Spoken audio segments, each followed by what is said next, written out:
Hi friends, 69,000 शिक्षक भर्ती में एक बार फिर से आपका स्वागत है। और 22,000 सीट जोड़ने को लेकर अब कॉमन नंबर वाले अभ्यर्थी भी साथ में आ रहे हैं। 14 तारीख को एक शांतिपूर्ण और सफल धरना SCRT लखनऊ के सामने, और बहुत बड़ी संख्या में अभ्यर्थियों ने ट्विटर पे अभियान चला रखा है 22,000 सीटों को जोड़ने के लिए। उन सभी का हार्दिक धन्यवाद। और अभिमान एकेडमी टीम की तरफ से सभी अभ्यर्थी जो 22,000 सीटों को लेकर सपोर्ट कर रहे हैं, उनका तहे दिल से स्वागत है। 22,000 सीट जोड़ने को लेकर कॉमन अंक वाले अभ्यर्थी भी, इसको लेकर एक कोर्ट में आदेश भी आया है कि यदि गवर्नमेंट ने पहले संशोधन के लिए मान्य कर दिया था कि संशोधन मान्य नहीं होगा, लेकिन सरकार ने संशोधन मान्य करा, जिसकी वजह से 5,000 अभ्यर्थियों को सीधा सीधा नुकसान हुआ।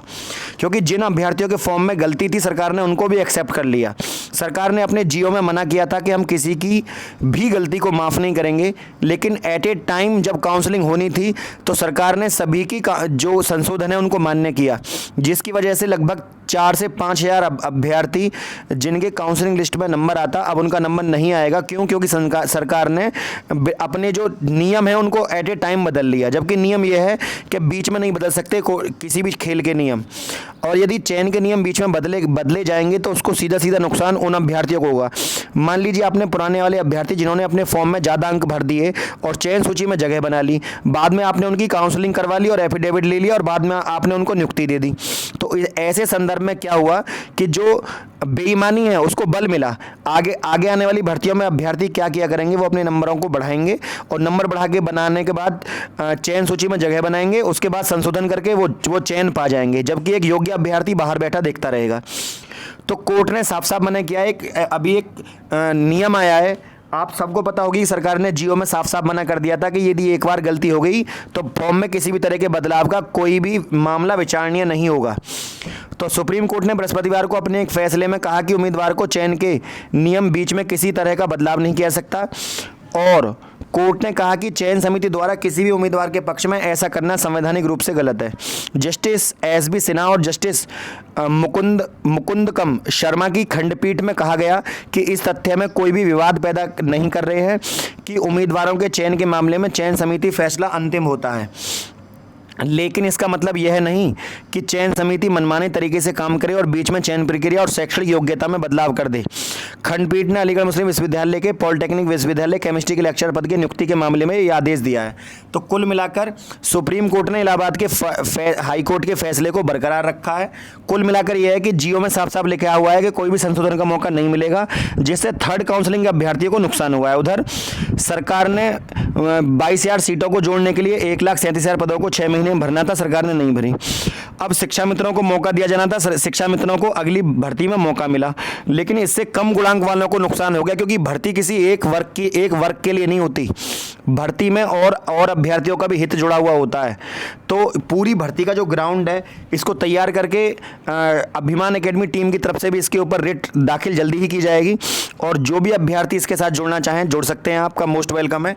कुल मिलाकर बात फिलहाल ये है कि 22,000 सीटों को जोड़ने को लेकर कॉमन नंबर वाले, कुछ कॉमन नंबर में भी क्या हुआ है कि जिन अभ्यर्थियों को 3 नंबर मिलने थे उनको तो मिले नहीं, बाकी जो सरकार ने अपनी गलती को छुपाने के लिए अन्य प्रश्नों पर नंबर देकर अभ्यर्थियों को जो लिस्ट में जगह बना पा गई, और जिन अभ्यर्थियों को नंबर मिलने चाहिए थे उनके किसी के 2 नंबर बढ़े। एक्चुअल में कॉमन नंबर अगर 3 या 4 प्रश्न गलत थे तो 3 या 4 प्रश्नों पर, उन्हीं प्रश्नों पर नंबर सरकार को देने चाहिए थे जो प्रश्न गलत थे।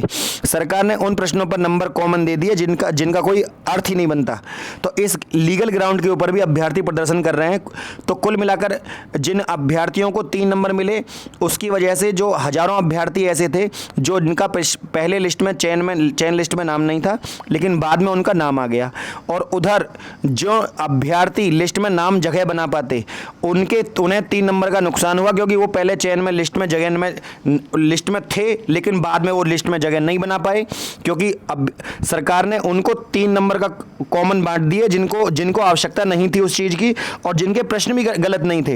एक्चुअल में नंबर उन प्रश्नों पर दिए जाते जो प्रश्न ही गलत थे, जिनके पीछे लीगल ग्राउंड है, जिनके पीछे चर्चा हो रही है, जिनके पीछे कोर्ट केस हुआ है, उन पर नंबर मिलने थे। तो इससे भारी नुकसान हुआ है, और सारा नुकसान बॉर्डर लाइन वाले अभ्यर्थियों को देखने के लिए मिला। अब सरकार इस मामले को दबाने के लिए नियुक्ति प्रक्रिया खत्म करके नई भर्ती प्रक्रिया निकालना चाहती है, ताकि अभ्यर्थियों का ध्यान नई भर्ती प्रक्रिया पर चला जाए। लेकिन कोर्ट के बाहर कॉमन नंबर को लेकर और जो वर्गवार सरकार ने आंकड़े नहीं दिए हैं, उनके ऊपर भी भारी प्रदर्शन इसके ऊपर देखने के लिए मिल रहा है, जिससे आने वाले समय में इन सीटों को जोड़कर सरकार पूरी भर्ती को अंजाम देगी। तो फ्रेंड, जितने भी अभ्यर्थी चयन को सपोर्ट कर रहे हैं, ज़्यादा से ज़्यादा एकत्रित हो और शांतिपूर्ण और सफल धरने का वहाँ प्रदर्शन वहाँ पर जारी रहेगा। कुल मिलाकर बात यह है कि कोर्ट के माध्यम से भी ये इसके लीगल ग्राउंड्स बनते हैं और उस आधार पर भर्ती को बल मिला हुआ है।